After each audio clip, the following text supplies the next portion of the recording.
What's going on, everyone? It's Sheena, aka Sheenapreneur, your favorite veteran. Today I want to talk about certifications because I hear a lot of people wasting so much time on certifications. Not that it's necessarily a waste, but sometimes you get into the certifications and then you don't end up bidding on any contracts and you just think that that is going to be something that the contract is going to rain down on you. Not the case. So I want to just give you a little bit of a few updates with some of the certifications that have new requirements and whether or not I think that certifications are worth it. And we're going to talk about federal, local, and corporate certifications right after the intro. Hey everyone, welcome to my channel. Here on the Sheenapreneur channel, I share information about government contracting, veteran business content, and other business tips. So for those who are women-owned businesses and say that you have already applied for your woman-owned small business, as of the recording of this video, it is April 2024. They are starting to finally make movements on the woman-owned small business certification. I applied for mine last year in October, or reapplied actually, because there was a whole thing with mine being deleted. I have no idea what happened. But anyway, so they're starting to make movements on those certifications if you applied last year, and they are denying people for really, really weird reasons. So with that, I kind of want to lead into why I feel like certifications are definitely important, but you really have to make sure that you are going after certifications and not wasting time on certifications. So I'm going to be a little more clear after I just kind of talk about some of the updates. So the woman-owned certification, woman-owned small business, WOSB, and then the EDWOSB, they pretty much do those simultaneously. If you get the if you apply for the EDWOSB, you automatically get the WOSB certification as well. And I'll share how I feel about each of those as well. The 8A certification was just updated. It was actually shut down last year and it's just been updated as of late last year. I believe it was October of 2023. They have made significant changes to the 8A program because it's not just a certification, but it's also a program. And so whereas most people will say on the federal side, there's a minority certification, there's no minority certification on the federal side, but the 8A certification was the closest thing to a minority certification, and they kind of took that away with the new updates. I'm going to leave the information in the description below describing the information about the 8A program / certification that has been updated as of 2023. And then also we have the hub zone for the federal side. We have the service disabled veteran owned, the veteran owned certification. On the local side, we have pretty much the same thing, but we also have the minority owned businesses and disadvantaged businesses, which they're not synonymous, but you can pretty much apply for a disadvantage certification if you are a minority. Some agencies will have a minority certification on the local side, but not all agencies will. Not all states will, not all counties will, but they do have the MBE, Minority Business Enterprise Certification, on the corporate side. Pretty much, and some people, they'll ask, they'll tell me I have a minority certification with the state of blah, blah, blah. And sometimes it's local, and then sometimes it's the one you have to pay for. If it's a certification that you have to pay for, it is a corporate certification, okay? That is the one where you can go after companies, do business with companies through the Supply Diversity Program, which is like Coca-Cola, AT&T, T-Mobile, all these other corporate agencies. You will get a certification that you have to pay for. So you'll be very aware of what certification are the ones you have to pay for and ones that you don't. So federal, you don't have to pay for. Local, you don't pay for. Corporate, you pay for. Now, if you hire someone to complete the certification for you, that's a whole other thing, because I always suggest that you don't pay anyone to do a certification for you because they have access to all your information. I'm talking birth certificate, passport, like your whole entire identity. So I would strongly suggest you do not. And there are actually government agencies that help you with your certification. So if you're talking about the PTAC, aka Apex Accelerators, there are actually DBE, Disadvantaged Business Enterprise agencies that help you, and they work within the agency that's giving you the certification, the DBE certification. So you can use them to help you with your certification. But as far as like a straight third party, I mean, it's up to you. It may be someone you trust, but I would strongly suggest against it because it's going to be documents that you typically are going to have. The agency that is issuing the certification, whether it's federal, local, or corporate, they may ask you a bunch of questions, but it's really important to just answer the questions. Like, I know they're going to ask like, well, it shows that you have a full-time job. How you going to do this business? And it's like, what? Answer the question.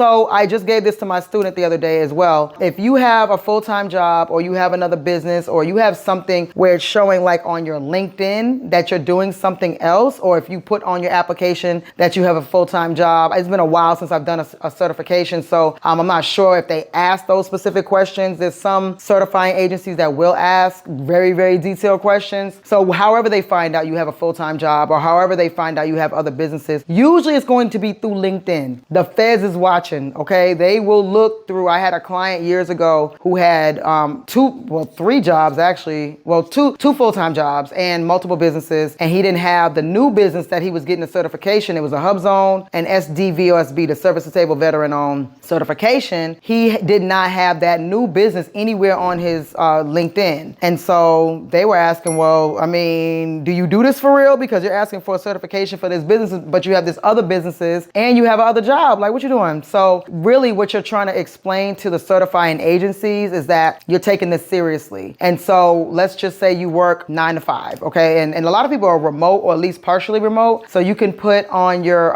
if they're asking this question, do not volunteer this information if they're not asking. But if they come back, the agency comes back and asks a question after you've already submitted your certification, and they're asking why, when are you gonna work on your business if you had this full-time job, or some kind of question like that. I don't know the exact questions, but some kind of question like that. Then you're just gonna say, well, I work remote, 3 days a week. So during my breaks and after hours, I work on my business. I have an admin who also helps me work on my business, or I have a partner that also helps me work on my business. So I work from 9 to 5, and then from 6 to midnight, I work on my business. Just write it just like that. Like, don't get into no fluff. You just write the sentence. I have an admin for my company. I work on my company ABC products from 6 p.m. to 12 midnight, and I work on my business every weekend for 10 hours. So, you're kind of showing that you're doing it at least kind of full time or almost full time. And it's not like your job is not interfering with your business. Like, that's how deep they are thinking. They want to make sure you're not just getting a certification and holding up time, I guess. I don't know. So whatever questions they're asking you, answer the questions. If your address is not right, if something's not right, just explain in the most direct amount of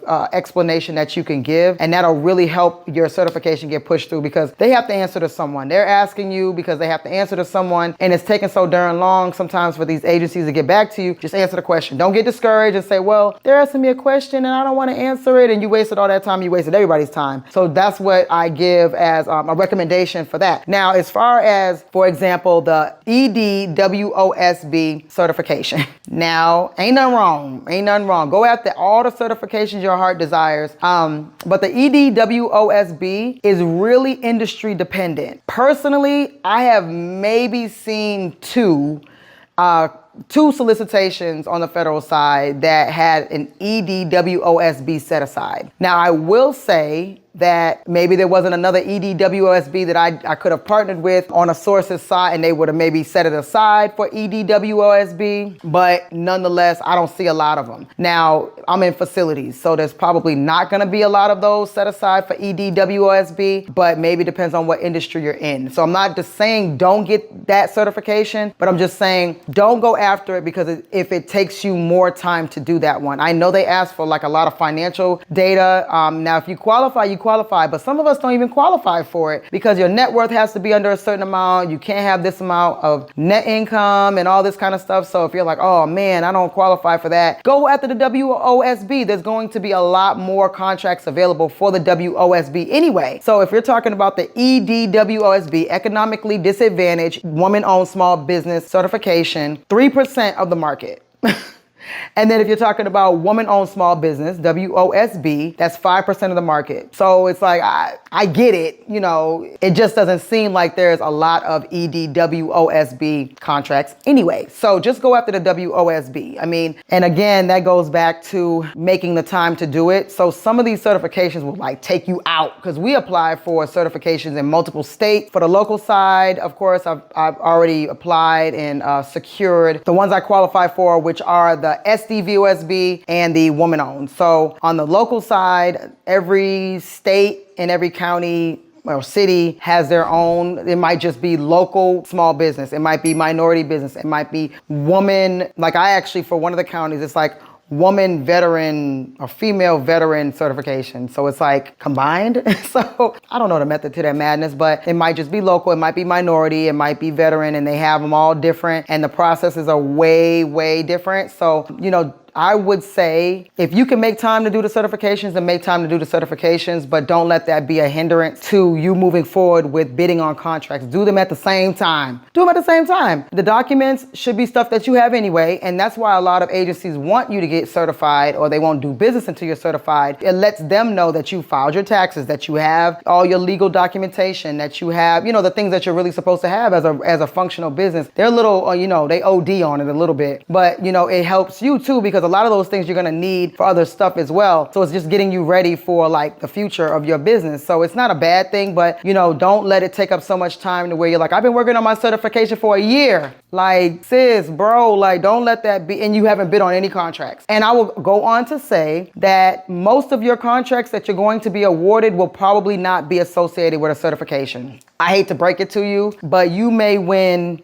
If let's say you win 100 contracts, you might have won 10 that were associated with certification. And really on the federal side and the local side, on the federal side, they have total small business as a set aside. So 20% of the market is just you being a small business. And for those who don't know, small business depends on your industry. So for my NAICS code, let's just say it's construction, because I do facility management. So let's just use facility management. So facility management is about 35 million. So that's still considered, if I'm at 30 million, it's still considered a small business. So you still qualify for those total small business set asides. So like get the certification, but don't let that be a hindrance. On the local side, a lot of them are, you have to use a certified minority or whatever company in order to get the contract. So that's where I think it's most beneficial for people is at the local side, because it's, the agency, the company that is trying to go after a contract, they cannot get it without a minority sub, or without a female sub, without a veteran subcontractor. They have to subcontract out at least, let's say, it's not the same thing for every state. Georgia is kind of serious about that, but in some states, in some counties, in some cities, they will not award a contract to a non-diverse company, and they have to sub it out to a minority business. Some of their work has to go to a minority business, point blank period, right? And it's a threshold like 20%, 30%, 40% that they have to sub out, and you want to be one of those subs. So if you get certified, then they'll call you. That's probably one of the best things I would say to do is at the local side with the DBE, disadvantaged business enterprise, the MBE at the local level, not the one you have to pay for, minority business enterprise, and any other ones, the local small business enterprise, they have that as well, LSBE. Then go after those, I would say first, even really before federal. That's just me.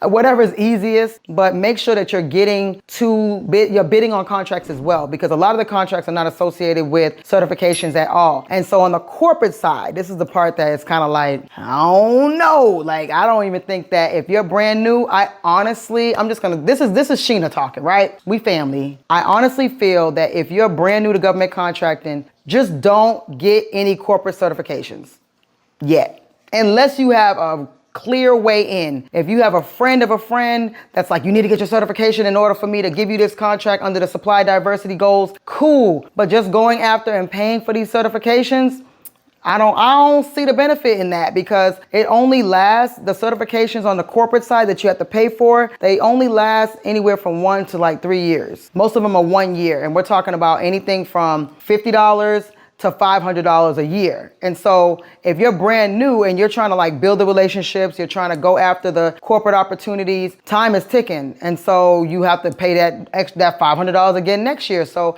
it's best for you, I think, to build your business first on the federal and the local side, or commercial, or whatever the case may be, and then go after the corporate certifications after, because you can still get corporate contracts without any diversity spend. Like, they'll just give you the work, so you don't necessarily even have to do that. So I just want to kind of share my opinion and my feelings about certifications.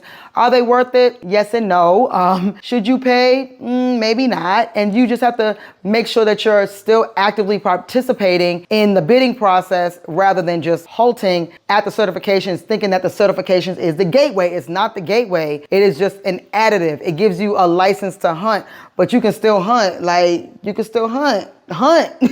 Make sure that you hunt and don't just wait until you get a certification in order to go after opportunities. Now, if there's an opportunity that someone's proposing to you and you have to get the certification, that's another story, and you still should be able to get that pretty quickly because you should have all your documents, because I always talk about the documents that you need to have, right? Make sure that you guys check out our GovCon Moneymakers group. It is 100% free to sign up. It's like a Facebook group outside of Facebook, and we share stories and we share resources, and we just have, we ask questions and answer questions in there. Again, it's 100% free. And my course, GovCon Now, teaches you about federal contracting, local contracting, corporate contracting. And we also have something for our veterans. And veterans have a forever discount on the course. You just have to send me an email with proof of your service, and then I go ahead and create a special code for you. Otherwise, everybody would just be getting a code and they're not a veteran. But you know what I'm saying? It is what it is. So I wanted to make sure that I share that with you guys. And if you have any videos that you want me to do, please leave them in the comments. Leave in the comments what you want me to talk about, because I want to make sure that I am touching the subjects that you guys want to hear about, that you guys want to know about. I know a lot of people ask about specific industries or specific jobs. I only really do those if I have an expert to talk about it, or if I'm the expert, I'm going to talk about it. But really, I like for an expert who's in that industry to talk about it. So forgive me if I haven't gotten to all of those, but any kind of general specific type of conversations you want to have, just make sure you leave them in the comments. Leave them in the comments. Share this video with someone that you think wants to know more about government contracting. So until next time, it's your favorite veteran.